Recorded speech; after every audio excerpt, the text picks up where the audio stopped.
মাঝে মধ্যে তর্ক করা ভালো। সব জায়গায় মানিয়ে না নিয়ে নিজের অধিকারের কথা কোথাও কোথাও মনে করিয়ে দেওয়া ভালো। কখনো কখনো স্বার্থপর হওয়া ভালো। মুখের ওপর না বলতে শেখা ভালো।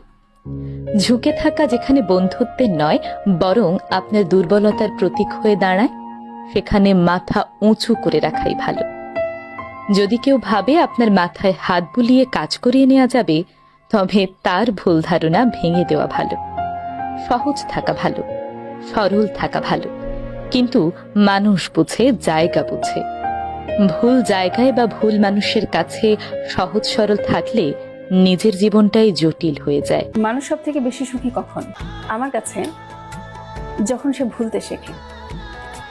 কিন্তু আমরা মানুষের একটু অদ্ভুত, যা আমরা মনে করতে চাই তা আজীবনেও আমরা মনে করতে পারি না, আর যা আমরা ভুলতে চাই তা জীবনের প্রত্যেকটা মুহূর্তে ভোলার চেষ্টা করলেও সেটা ভোলা হয়ে ওঠে না।